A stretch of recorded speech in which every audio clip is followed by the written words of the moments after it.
नमस्कार, मैं हूं सत्यपाल और आप देख रहे हैं CWB हिंदी न्यूज।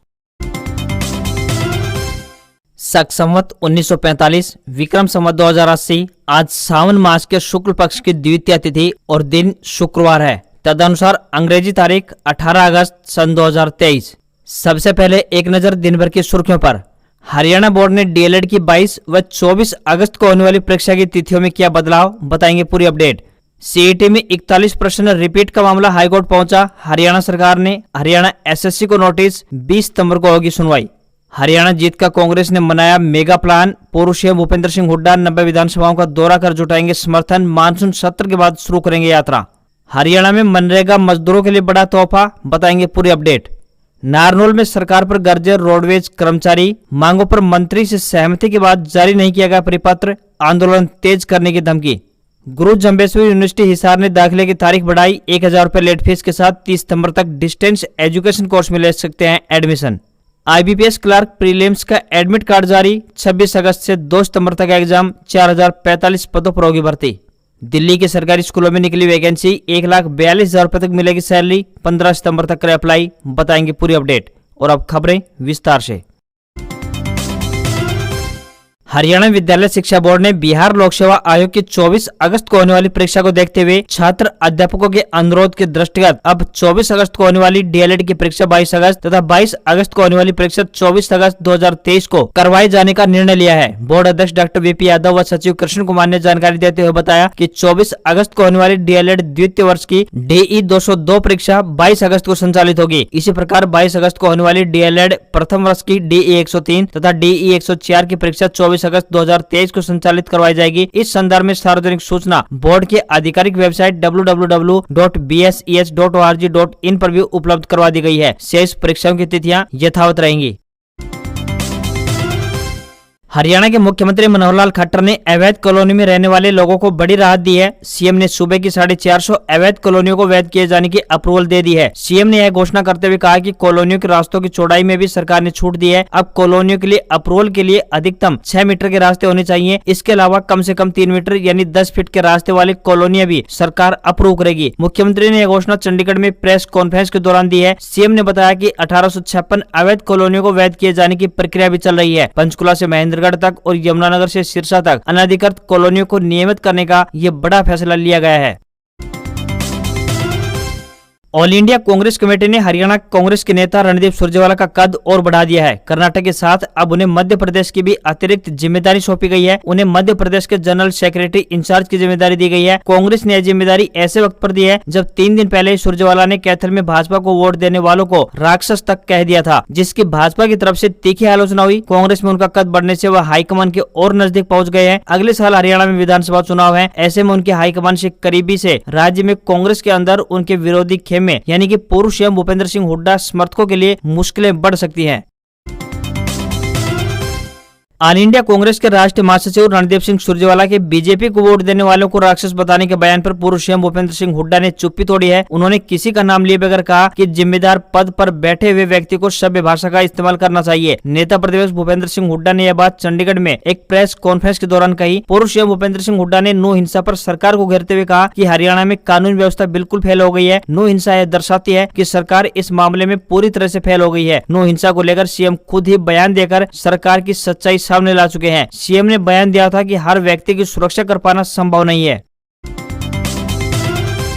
हरियाणा में 32,000 पदों पर होने वाली भर्ती के लिए CET का मेंस एग्जाम फिर से विवादों में आ गया है। अब एग्जाम में 41% रिपीट होने का मामला पंजाब एंड हरियाणा हाईकोर्ट पहुंच गया है। हाईकोर्ट ने इस मामले में प्रदेश सरकार और हरियाणा SSC को नोटिस जारी करते हुए जवाब दाखिल करने के आदेश दिए हैं। कोर्ट ने अगली सुनवाई के लिए 20 सितंबर की डेट तय कर दी है। याचिका में याचिकाकर्ता के द्वारा कहा गया है कि पहले दिन हुई परीक्षा में 41 प्रश्न ऐसे थे जिन्हें अगले दिन यानी 7 अगस्त को परीक्षा में रिपीट कर दिया गया। ऐसे में जिस आवेदक ने पहले दिन परीक्षा दी थी उसे अगले दिन हुई इस परीक्षा में मिले इन प्रश्नों का फायदा होगा। इसलिए परीक्षा को लेकर सवाल खड़े होना लाजमी है। ग्रुप 56 के एग्जाम में पूछे गए 41 प्रश्न ग्रुप 57 के पेपर में रिपीट कर दिए थे। वहीं हरियाणा में भर्ती को लेकर होने वाले एग्जाम में पहला कारनामा नहीं हुआ है। इससे 3 महीने पहले मई में HPSC ने HCS के एग्जाम में भी 38 सवाल ऐसे ही रिपीट कर दिए थे।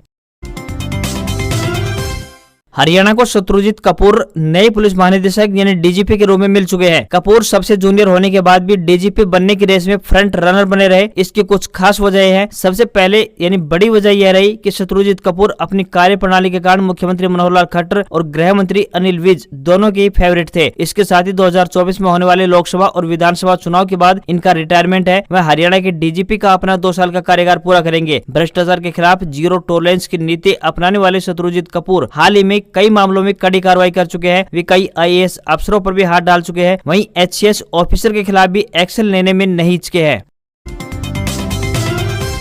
2024 में होने वाले लोकसभा और विधानसभा चुनाव में जीत को लेकर हरियाणा कांग्रेस ने मेगा प्लान तैयार किया है। इस प्लान के जरिए पूर्व सीएम भूपेंद्र सिंह हुड्डा राज्य की सभी 90 विधानसभाओं सीटों का भ्रमण करेंगे। साथ ही लोगों का कांग्रेस पार्टी के प्रति समर्थन जुटाएंगे। पूर्व सीएम अपनी इन यात्रा की शुरुआत विधानसभा के मानसून सत्र के बाद करेंगे। उनके इस मिशन का उद्देश्य अगले साल मई में होने वाले आम चुनाव की घोषणा से पहले न केवल सभी 10 लोकसभा क्षेत्रों को कवर करना है, बल्कि विधानसभा चुनाव के लिए जमीनी काम भी करना है। हरियाणा में 25 अगस्त को होने वाली विधानसभा का मानसून सत्र को लेकर कांग्रेस ने रणनीति बना ली है। राज्य के बाढ़ व नौ हिंसा जैसे बड़े मुद्दों को लेकर सरकार को घेरने की रणनीति बनाई गई है। इसके अलावा ग्रुप सी की भर्ती के लिए हो रहे एग्जाम में प्रश्न रिपीट मुद्दे को लेकर भी विधानसभा में सरकार को कांग्रेस ने घेरने का बड़ा निर्णय लिया है।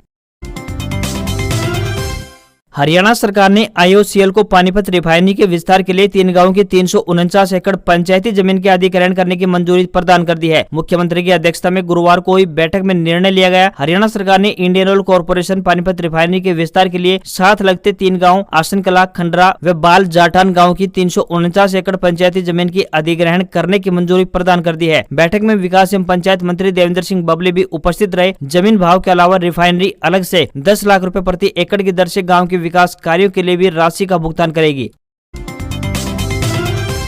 हरियाणा रोडवेज कर्मचारी साझा मोर्चा के आह्वान पर गुरुवार को जींद में रोडवेज कर्मियों ने बस अड्डे पर 2 घंटे के लिए रोष प्रदर्शन किया। बाद में रोडवेज के जीएम कमलजीत चौहान को मांगों को लेकर ज्ञापन सौंपा गया। कर्मचारियों में रोष है कि सहमति बनने के बाद भी सरकार ने मांगों पर कोई कार्रवाई अभी तक नहीं की है। यूनियन के राज्य प्रधान आजाद गिल, संदीप रंगा, सज्जन रेड्डू ने कहा कि रोडवेज कर्मचारी लंबे समय से मांगों को लेकर आंदोलनरत है, लेकिन उनकी मांगों की तरफ कोई ध्यान अभी तक नहीं दिया जा रहा है। उन्होंने मांग की है कि 23 जून को मंत्री की बैठक में मानी गई मांगों का परिपत्र जारी किया जाए। वहीं ड्राइवरों का हैवी पे ग्रेड यानी 53,100 रुपए होना चाहिए, उनका प्रमोशन होना चाहिए। वहीं 265 प्राइवेट बस का परमिट पॉलिसी रद्द की जाए, किराया राउंड फिगर में किया जाए, ठेकेदारी प्रथा पर रोक लगाई जाए। विभाग के सभी कर्मचारियों व अधिकारियों को पुलिस कर्मचारियों की भांति 1 महीने के वेतन के समान बोनस भी दिया जाए।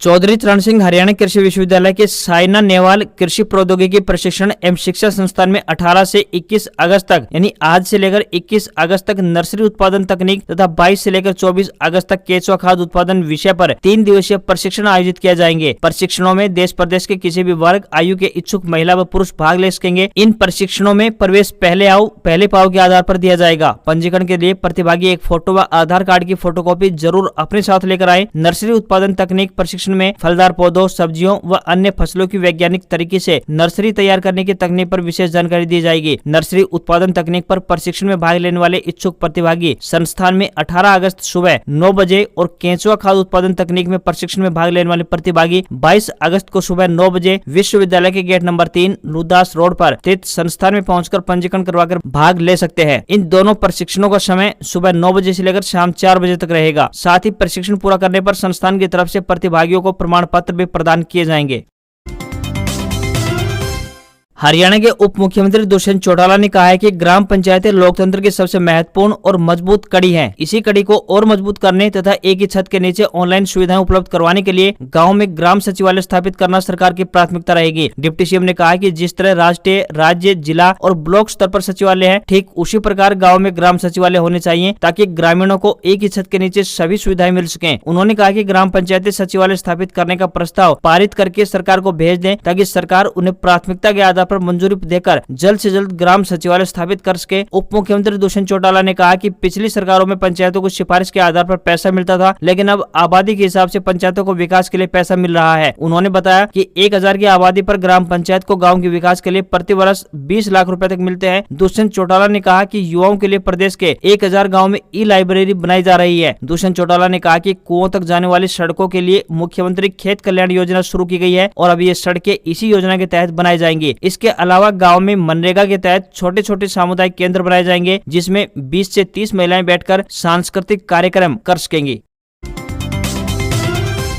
हरियाणा के पशु पूरे देश में प्रसिद्ध हैं। दूध उत्पादन से लेकर मवेशियों की उन्नत नस्ल तक में हरियाणा किसी से पीछे नहीं है। सरकार पशुधन से संबंधित व्यवसायों के लिए बड़ी से बड़ी सब्सिडी प्रदान करती है। व्यवसाय के आधार पर सब्सिडी 50 लाख रुपए से लेकर 1 करोड़ रुपए तक होती है। इसके अलावा छोटे स्तर पर काम करने के लिए बहुत कम ब्याज दरों पर लोन भी मिलता है। 100 भेड़ बकरियां पालने का बिजनेस करने वालों के लिए 10 लाख रुपए तक की सब्सिडी मिलती है। बैंक आमतौर पर 7% ब्याज दर पर ऋण देते हैं, लेकिन पशु किसान क्रेडिट कार्ड के जरिए किसानों को केवल 4% ब्याज देना होगा। लोन की किस्त समय पर चुकाने पर ब्याज में 3% की छूट मिलेगी। लोन उन्हीं जानवरों पर मिलेगा जिनका किसान ने बीमा कराया हुआ है। पशु किसान क्रेडिट कार्ड के जरिए किसान को अपने नजदीकी बैंक में जाकर आवेदन पत्र भरना होगा।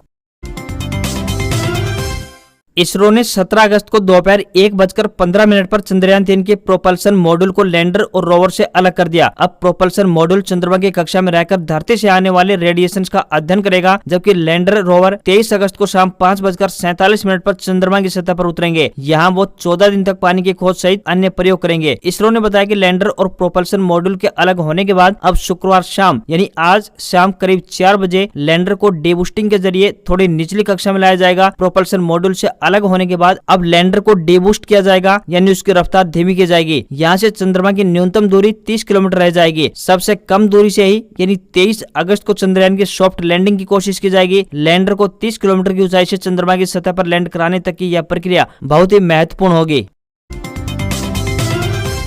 सरकारी नौकरी की तलाश कर रहे युवाओं के लिए एक शानदार मौका आया है। दिल्ली अधीनस्थ सेवा चयन बोर्ड ने 1841 पदों पर वैकेंसी निकाली है। इसके तहत टीजीटी, पीजीटी सहित अन्य पदों पर यह भर्तियां की जाएंगी। उम्मीदवार दिल्ली अधीनस्थ सेवा चयन बोर्ड की ऑफिशियल वेबसाइट DSSB.delhi.gov.in पर जाकर 15 सितंबर तक ऑनलाइन अप्लाई कर पाएंगे। उम्मीदवारों को सिलेक्शन रिटन टेस्ट के आधार पर किया जाएगा। सरकारी स्कूल के लिए निकली भर्ती में सिलेक्ट होने पर उम्मीदवारों को हर महीने 25,500 रुपए से लेकर 1,42,000 रुपए तक सैलरी दी जाएगी।